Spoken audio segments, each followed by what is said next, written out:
idea for Black Cadillac came when some friends of mine and I were on a road trip from Minneapolis to Wisconsin. It was a blizzard, February. We went to this little bar, much like in the movie. Had a little altercation. And on the way home, some cars started following us. We're 18 years old and we think it's a car race. Of course, this guy wants to chase us. So we did a little race.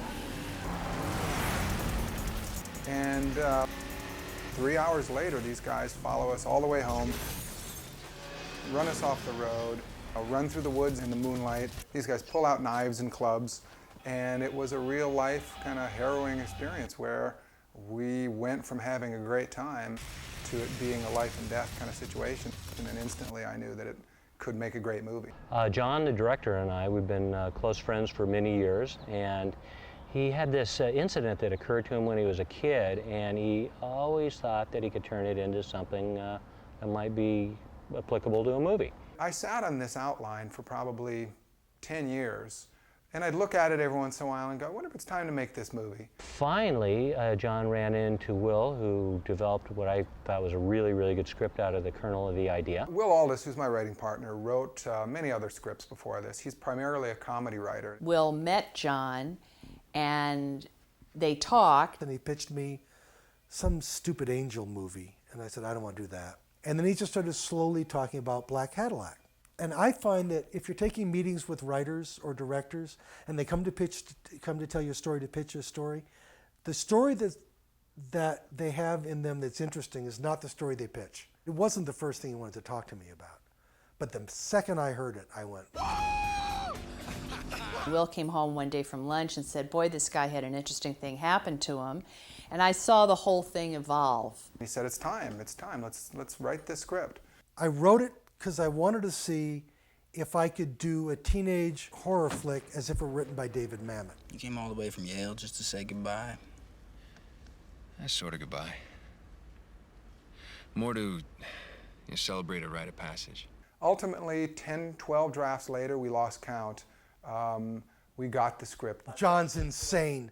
No, see, what John doesn't know in the number of drafts is the number of drafts I wrote before I'd show it to him. It's at least 40, because every one that he read, there were 4 that I really did. Like I would write a draft, and then I'd read it and go, well, this is crap. And then I get one that's right, and then I give it to John. 4.5 years and 10 drafts later, here we are.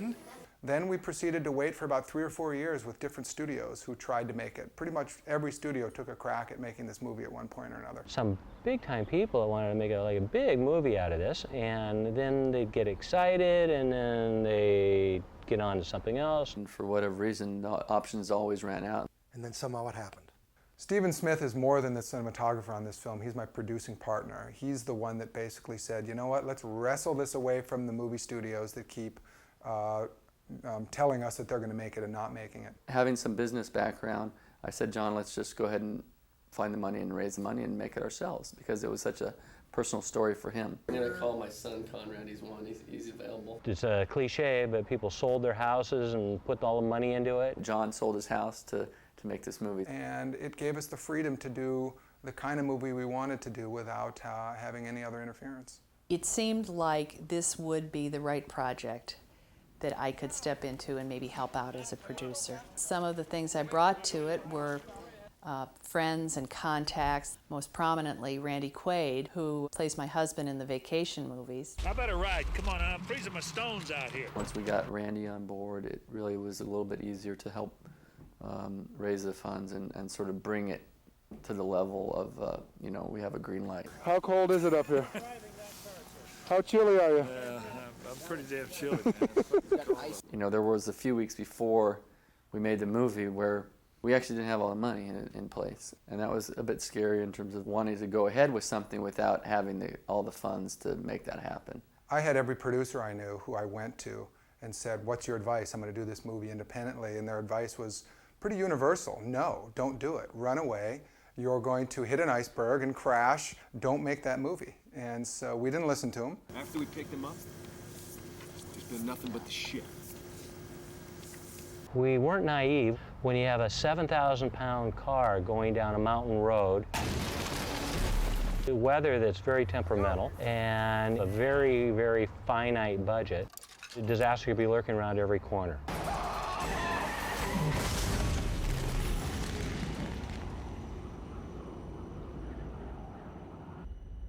The look I was going for in this was very dark.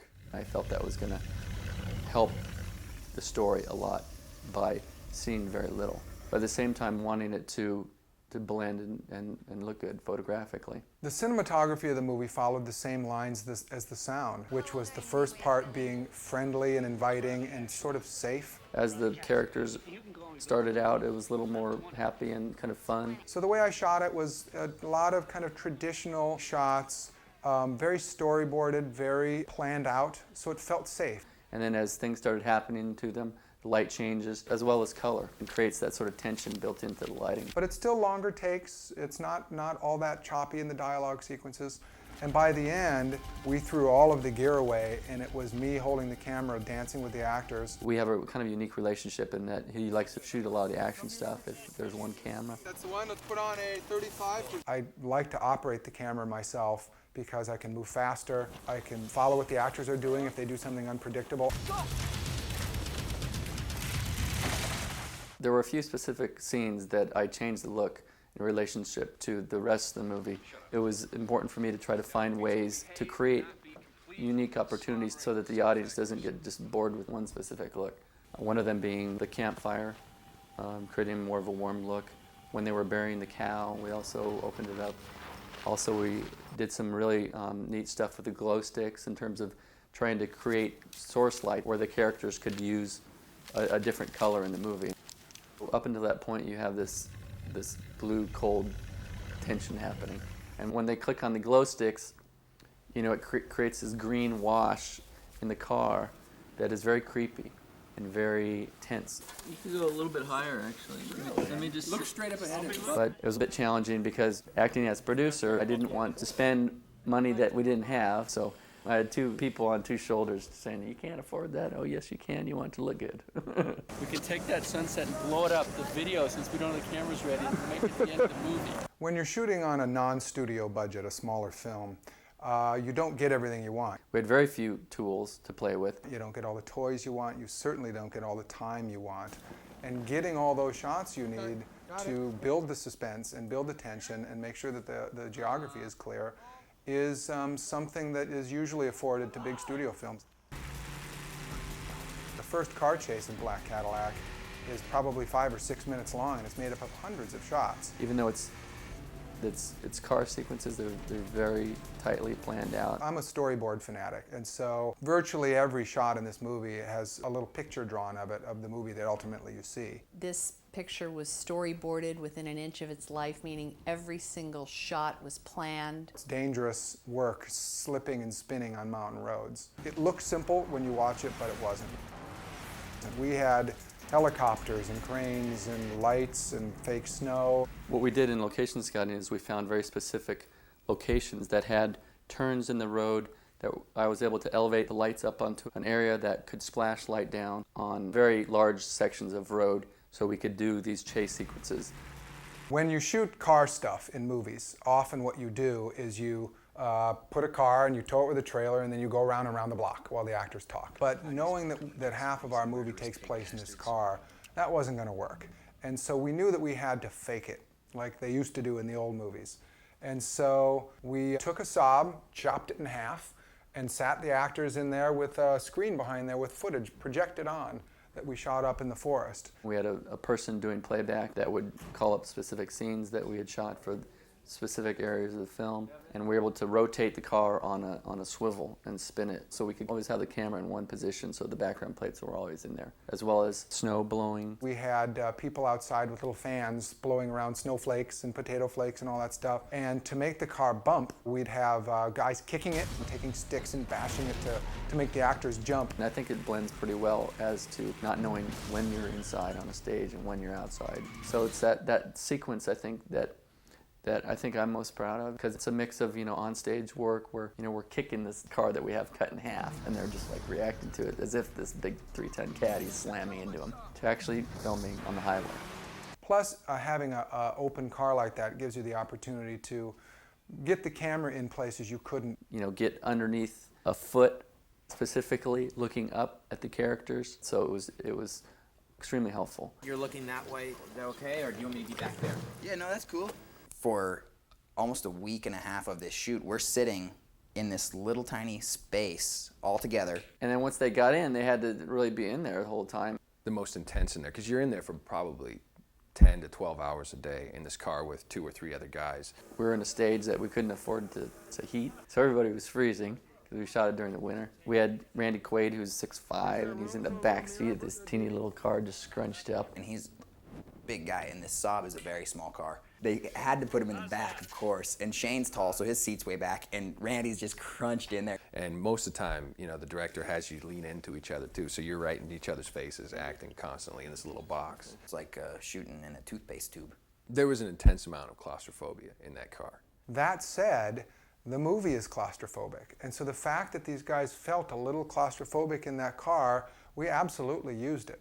People get silly, people do whatever they do, and it's just, it becomes a riot. When we started scheduling the film on the stage then, we had about a week to shoot all the stuff in the car. There's 2 ways to do it. You run in order of the movie and film everybody's shot within that scene, or the other way to do it was keep the camera on one actor for the entire day, which is what we decided to do. And a lot of that entailed them having to memorize, you know, major chunks of the story, almost like you would in a play.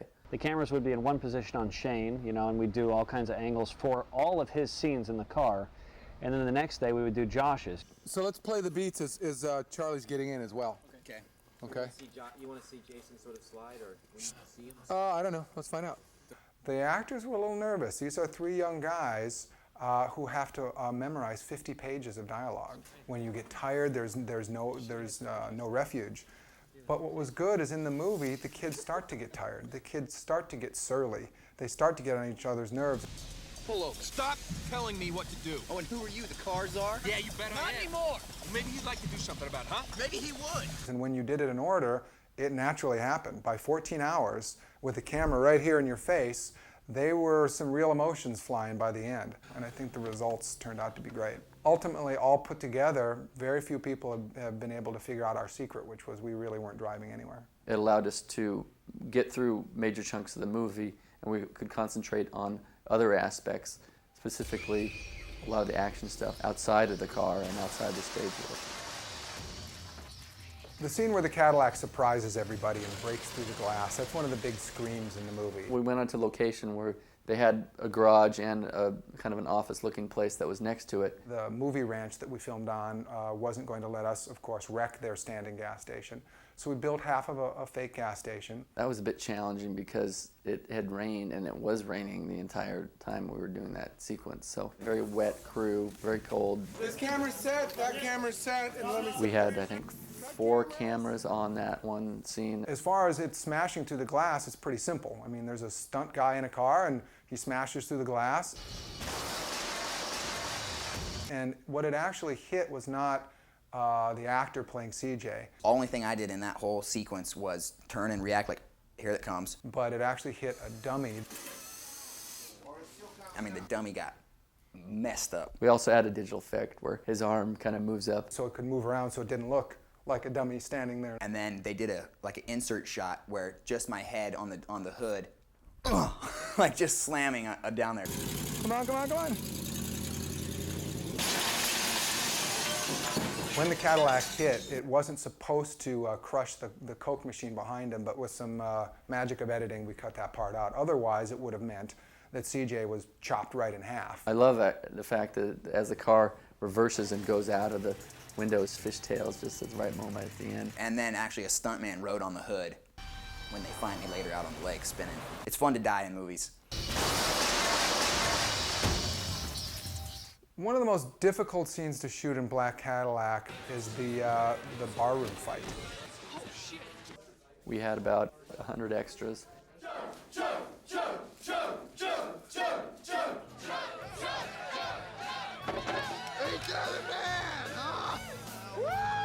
We did that right off the bat. That was like the first thing we did, and we were like, oh, we got that in the bag. It was a good fun scene to shoot because you got stuntmen there who know what they're doing and know how to like make you look like you're a badass, like punching guys out or like getting, you know, beat down or getting thrown into a table or like sliding you on the floor and stuff. And then a month after the film had wrapped, Murlowski comes back to us and says, yeah, that didn't work. It got the film in the first few minutes off the wrong foot. When the movie was edited, John determined that we had to set up this fact that Scott had this crazy twist to his mind.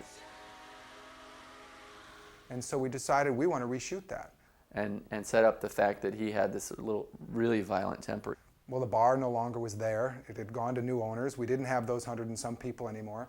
So a testament to movie magic, we built a 2-wall set, which was 10 by 10 feet. A miniaturized version with a pool table that was maybe 4 feet long. But because of spatial things, it looked right, you know, when you look at it through the camera, but I was like going, this is not gonna work. And that entire barroom fight is in a 10-foot square with 8 of the same people rotating. A lot of friends came by and it sort of helped out. If you look, it's the same people. 8 that way, and then that way, and then that shirt. I was looking in that closet space going, how is this ever gonna match up? So that was a little tricky, making it seem like we had 100 people and have it cut seamlessly. But I watched the movie, you can't even tell. I mean, smooth, the transitions are smooth. He used pieces of this, pieces of the old, pieces of the new.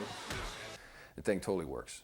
After the movie had finished, there were still a tremendous amount of shots that needed to be done. A chunk of the movie, and if you look at it, maybe you'll be able to tell, is shot in my backyard.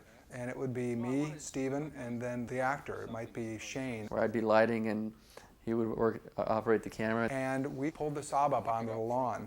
And a lot of the close-ups in the movie that are special ones that we didn't have were in my front yard. We still had to do those at night, so a lot of times we would, you know, start at 9 o'clock at night, and then we'd have to block out the street lights. And so it was kind of fun in that way, trying to recreate, you know, a forest in the middle of the city. We'd throw stuff out of focus in the background, or, you know, bring in limbs or whatever we had to do to kind of recreate that sort of environment. I should have done this on our honeymoon. We shot the tourniquet that goes around Scott's leg in the very end of the movie in my driveway. It was basically me, and that was my editor's leg, John Gilbert. We hooked the blood tubing in there, and my brother happened to be in town, so he got the honors of pumping the blood tube in, and the editor sat there and let his leg bleed all over my driveway. Once you kind of blend that all together, you can't tell, and you do whatever it takes to get the pieces that you need. And no matter what it takes, you just do it. The reason I chose to do Black Cadillac after all those years of sitting on that story was not only that it happened to me, but what it meant to my life growing up seemed pretty universal to me. Okay, the things with matches, they only help if you have kind of an idea where you are. We have no idea where we are. We were 3 friends in a car, and it was at a period in our history where we were all about to go in different directions. So I used the situation with the Cadillac to uncover what happened with these 3 guys. No, I've sort of been going over my top 10 since. Well, please don't feel compelled to share. Almost like kind of a foxhole confession in wartime. So Black Cadillac sort of becomes a story about hanging on or letting go. And throughout this harrowing night, they let go and move on. He had these guys chasing he and his friends through Wisconsin. But he didn't have a why. It was just a question of trying to find the voice of the movie. In that note about sins? You know, maybe it wasn't Charlie's sin they were after. You know, maybe it was meant for us. One of us. And then we had the thought, well, maybe the culprit in the whole movie isn't in the Cadillac, the culprit's in the Saab. And then I really got interested in it. I played the character of Scott, and Scott is basically a guy who is, you know, he's a Yale guy who is a big athlete. My boyfriend goes to Yale. I think that is just too cool for school. He has a secret, basically, something that he feels enormously guilty about. Why don't you ask your brother why I want to kick his fucking ass? Okay, Scott, why does Stevie want to kick your fucking ass? How the fuck do I know? Oh, you know. I based the character of Scott on this kid who was arrested for rape in Connecticut. He's a real preppy kid, really good looking, but it made the ending problematic. Because what do you do with that guy? Do you kill him because he raped somebody? So I find my little Queenie, putting on her pretty little panties in the back of a Saab. A burgundy Saab. So we made it much more palpable by making it an infidelity. He has a lot of expectations from his family, from his parents, from his little brother. My brother? All Ivy League quarterback, 2 years running. And more than anything, he has a lot of expectations of himself. And I wanted to break him because I didn't like him. Innocence is more fun to write than corruption. And Scott's corrupt. And eventually, over time and through the course of this movie, his armor gets broken down and he gets to a point where he's really vulnerable. And that's what happens to him. He gets what he deserves. Hang on!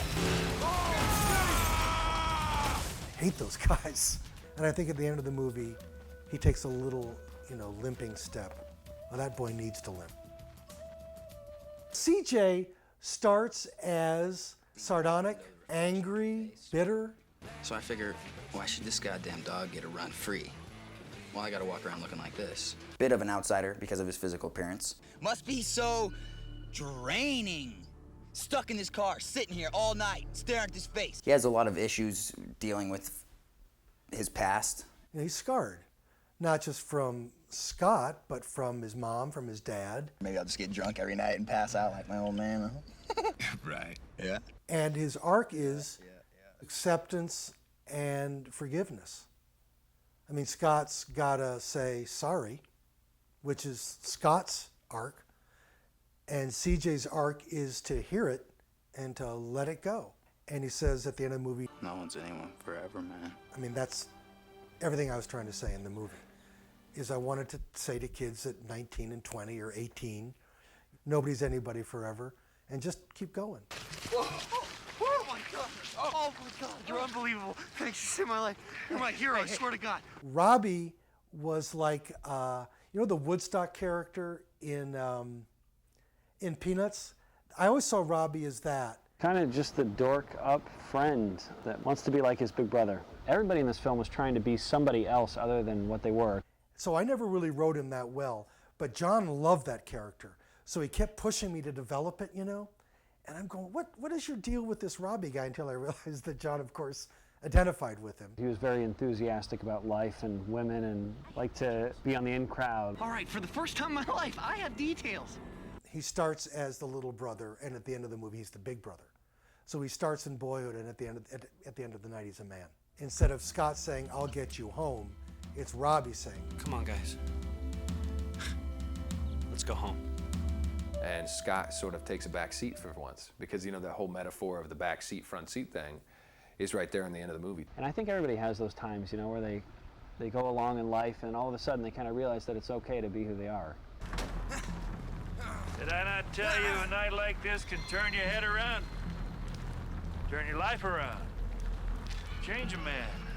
Charlie's character, the guy that Randy Quaid plays, took a long time for me to get. What I was trying to do was to create a character out of the Old Testament that is all about the vengeful fury of God. That little look he'll give to Scott in the rearview mirror, that's a force, that's not a man. The Bible can be scary, and that God is scary. Make him like that. And what a great juxtaposition to make the spectral guy sometimes a little bawdy and a little funny. Lipstick on your dipstick, told a tale on you. He gets you on his side. He makes you like him. He makes you fall in love with his character. He's jovial, which makes it really hard, especially for Jason's character. To Robbie, Randy was a great guy, and he was just another guy to talk to that would really listen, and he was willing to give him all the information. In her bra, it was black. Oh, and everyone knows what that means, huh? Bonesville? Exactly, yeah. Sort of egging the kids on to go further and to do stupid stuff. What do they want? What do you think they want? They want a drag. You gonna give them what they want? But it's a show. Deep down inside, those boys are gonna die. Oh. I could call my brother, but the lines are down. It's a bad storm. Randy is just a good actor. There's just no two ways about it. I mean, he's a really good actor. He makes you, as an audience, kind of step back and go, I like this guy. This guy's fun. He's cool. That's that element of surprise. So he seemed perfect, and we're so happy that he's in it. You had to come all the way to Wisconsin to get laid? They don't have girls back at Yale? Well, they do. But they're all kind of Jodie Foster-ish. And my man Scott, he likes them a little road-tested. The way you like them, Scott? A little dusty, a little dirty.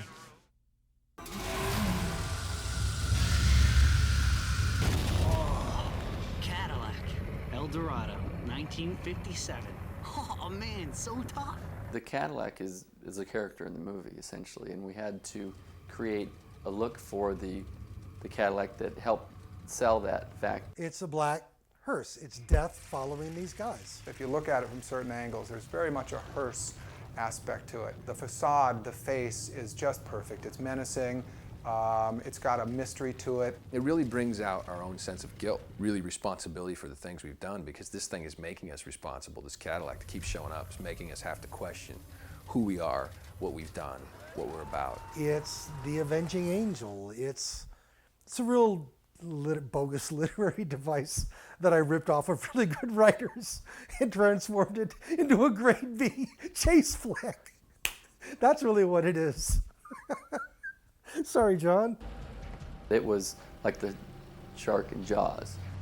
Oh, completely Jaws. I was very influenced by Jaws. The scene where CJ goes to buy a candy bar or something, and the Cadillac comes right through the window, is Jaws. Instead of being gray, it's black.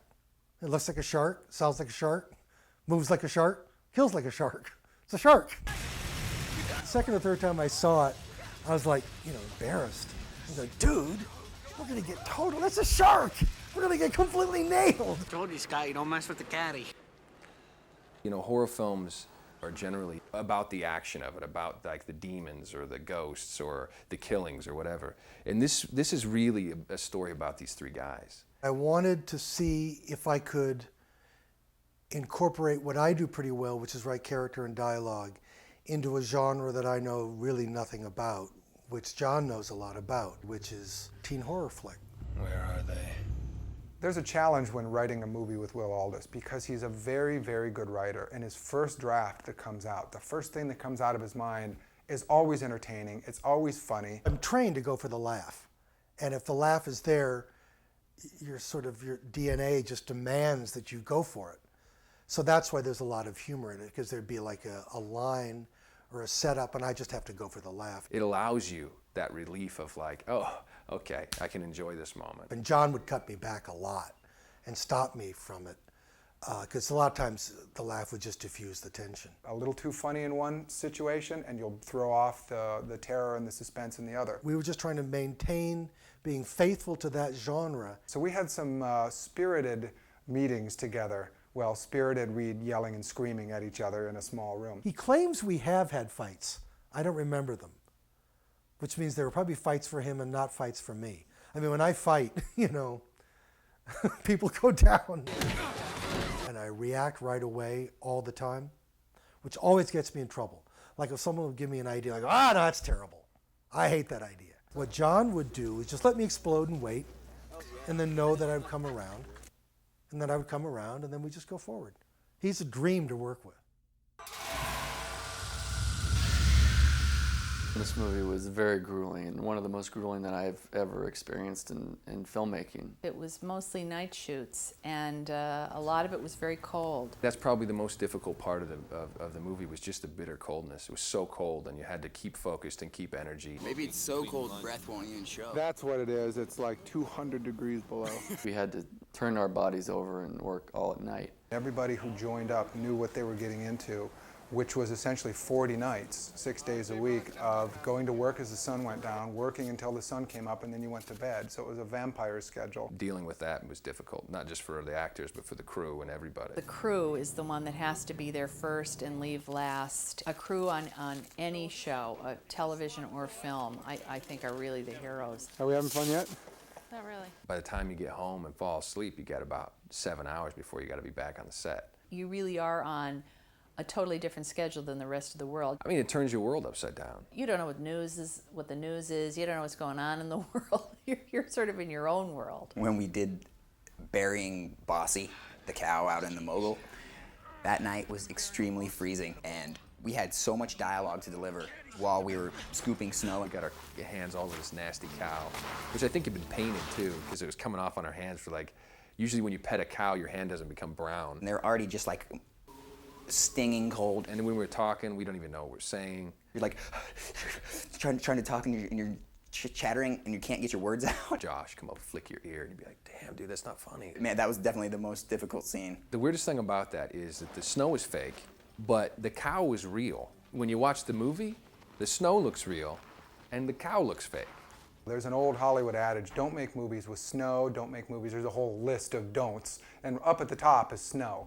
Make sure snow gets to the right of the frame, you guys. Every single piece of snow that you see in the movie is something that was made. I think that was one of the biggest challenges. We went up to the Angeles Crest Forest, about 20 miles north of Los Angeles, 2 weeks before we were going to shoot. It actually had snowed up at the location.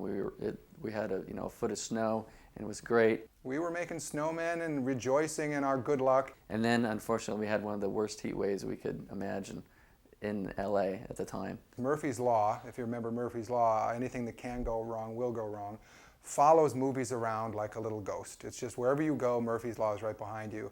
And what always happens, of course, is there's no snow. It all melted like by the time we started shooting, so we basically had to figure out a way to recreate all that snow. We had probably a ton of potato flakes that we bought that we'd shoot through fans. That's what would kind of float through the air. We had an effects crew that was out there blowing jet foam on the roads. Ultimately, how we created the best snow, I think, was through the fire department. We had fire engines that were shooting out fire retardant foam. That's what we painted the trees with. Like these huge trucks are out there with like these massive pipes, like just like. The snow would last anywhere between 30 minutes and an hour and a half, depending on how cold it was, actually. So I had the challenge of trying to get ahead of the game in terms of making sure that we had enough snow on these specific areas. At times it could have been as little as just something for the background, and then at times it was a mile, where they'd just blow on along the sides of the road and have to keep it up and keep doing it to refresh it. And then we'd have 200 plus shots that we would add later in editing, made up of potato flakes and baby formula powder and rice. Every frame of it was painstakingly created to make you feel like there was snow. And so as you can see behind me, there's footage running of snow over the cars or snow by itself. The snow by itself is what we shot. That's our elements that we used to accomplish the skill, accomplish the effect. So what we did was we took a camera and we pointed the camera towards the ceiling, and I climbed on a ladder about 15 feet up and had a grab or a hold of baby food and stood over the camera and dropped it. And we had this effect that allowed us to speed up or slow down in the flame, and my compositing system allowed us to speed up or slow down the baby formula depending on the speed of the car traveling. Right now the snow is moving pretty quickly, and that is actually rice that we're using instead of baby formula. We tried to use rice because it obviously is a heavier substance. The air is not holding onto it, so it's falling faster. And we passed the test because the film played at the Minnesota Film Festival a few months ago, and that audience is going to know fake snow when they see it, and not one of them knew. In fact, they thought we filmed it in Minnesota. So I think we fooled them. If we can fool them, we can fool anybody. There's a sequence in the movie where the kids go out on a frozen lake, and that was always going to be problematic for us. It's not something you can fake. You got to find a frozen lake. So we had some of our production staff calling around the nation, find us a frozen lake. Because of the heat wave, there was very few frozen lakes left in the country, even though it was, I think February. Colorado, no. Minnesota, no. And we stopped in Vermont. That's where there was actually a frozen lake. We were told that 10 inches was sort of the minimum that you needed to support the weight of a 3-ton vehicle. And anybody who grew up in ice fishing country knows that it has to be a certain thickness so you don't fall through. So we were constantly on the phone with the rangers trying to determine whether or not we were going to be able to bring a 3-ton caddy onto this frozen lake. So this guy gets on the phone, and he's got his cell phone, and he's got his little auger out, and he's this old fishing game guy, and he says, how much do you need? And I said, I think we need 12 inches. And he said, you're in luck, kids.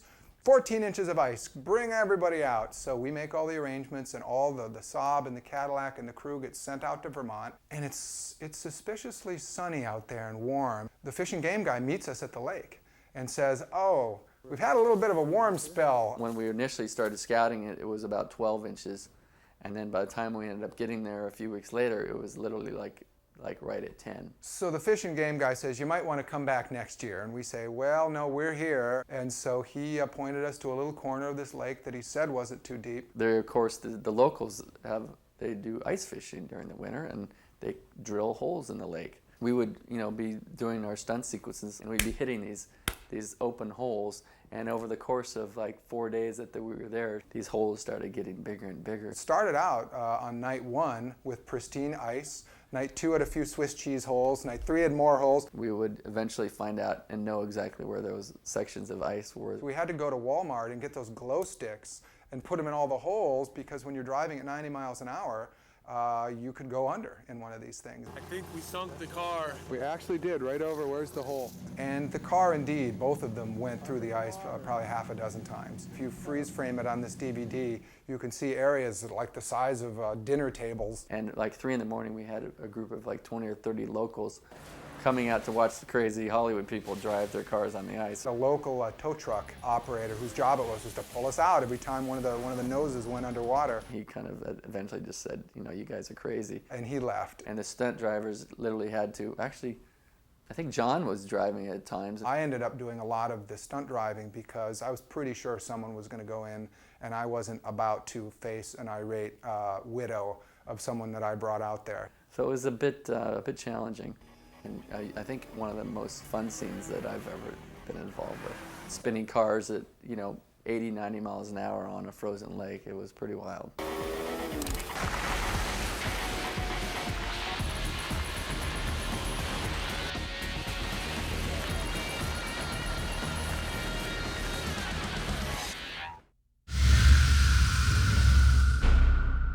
When you do a movie called Black Cadillac, you want to make sure that that car is cool. And I spent weeks looking through a big Bible-sized book of every Cadillac ever made. The one that came out the winner was the 1957 Seville Series 75 limousine. They made 800 of them, and there are less than 20 left in the world, I've been told. So he ultimately found one in a guy's dusty old garage in the desert, and it ended up being the perfect car for the movie. And is the car running? Oh, the car's not running. Well, the nickname for the car was Please God Run Today, because it never ran. If you'll notice, it's rolling downhill often because it wouldn't run, and we were putting it together with rubber bands and bubble gum. There was a day that 3 Cadillacs and 4 Saabs didn't work. 7 cars weren't working, and there was nothing whatsoever to shoot. Meanwhile, I'm calculating how much this is costing us per minute, and I'm thinking to myself, good God. So I think we ended up shooting hand inserts with snow or something. We had to eventually hire a mechanic on the set every moment. We finally got fed up with this car breaking down. So I probably couldn't really tell you what we called the car.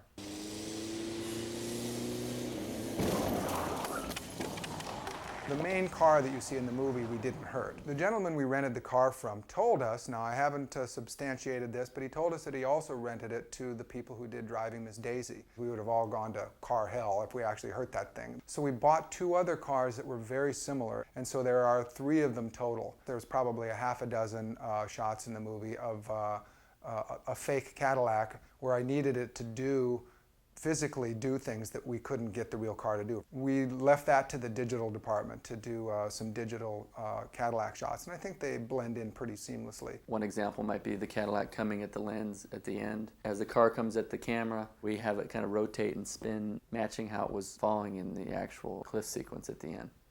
Anytime the real vehicle was in danger, we would substitute a digital version of that vehicle, which we could do anything to we wanted. So once we had all the measurements and the data for the dimensions of the car, the next thing to do was to model it piece by piece, just like the model kit. So it was a matter of creating the grille, the bumper, the fenders, the steering wheel, the detail, the button that you push when you open the door. Every bit of detail was modeled. The digital Cadillac was composited into those analog photographs, basically. Probably one of the most frustrating scenes to shoot in the movie was when the Cadillac goes over the cliff. We had to launch one car. We didn't have a backup, so we ended up finding a 57 Cadillac. A guy who was my neighbor, who lived down the street, and I'd always seen this beautiful car. And it actually ran like a top. This thing was just pristine. I knocked on his door, And I said, you know that car, are you interested in selling it? And he said, you know, I'm getting older and I'm glad that it's going to a good family. It lives in the movie history now. We found a location that was a dam, that there was a 40-story cliff that we could launch the car. We had this old guy who was our effects guy, whose job it was to launch the Cadillac over the cliff. He was kind of hard of hearing, but the price was right. So we were all waiting. We had 4 cameras lined up, and so I knew that cosmically speaking, I only had one of these because I already was probably going to hell for it. And we're all ready to go, and the AD says, everybody ready? Yes, we're ready. Let's start the car and tell me when the car's started. For whatever reason, the car never quite made it over the edge of the cliff the first time, and we had to stop. And while we're all waiting around, someone sort of happened to mention, here it is. All of a sudden we hear the car rev up. He launched the car and you better get your cameras rolling.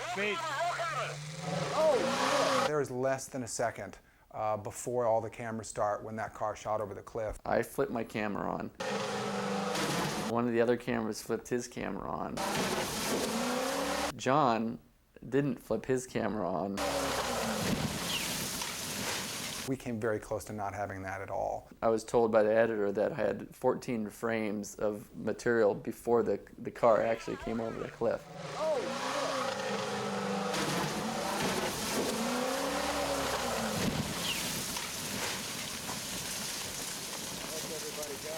John maybe, I think, got one little half a frame of it as it fell down, and he was not too happy. But fortunately, we were able to piece together what you see in the film with the 3 cameras rather than the 4 cameras.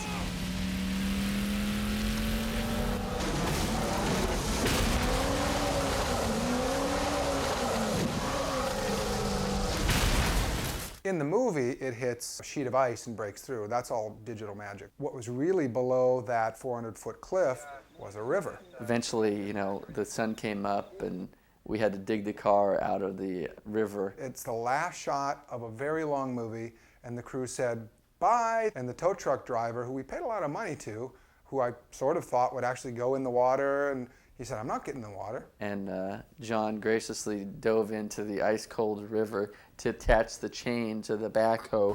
The appropriate ending to Black Cadillac is right here. And I go and swim in the water and put it around this very twisted pretzel of a Cadillac and helped him pull it out.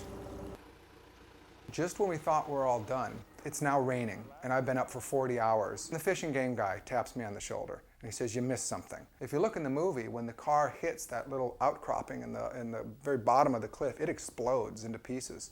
What I didn't notice, but what he did with his little binoculars, is that the battery shot off 100 yards down river, and he said, you gotta pick that up. So back into the water I go, swimming to pick up the battery, and I just have to laugh at the absurdity of that this is what making movies in Hollywood is all about. Everybody worked very hard, and in fact, if you were to visit the set, it didn't feel like a low-budget, small movie. I think there was a lot of greatness that comes out of this movie. Black Cadillac's a miracle, and it's a testament to John Murlowski's bulldoggedness. I mean, he would not give up, ever. I mean, he put stuff up for sale, you know, he's got little girls, and he just kept going.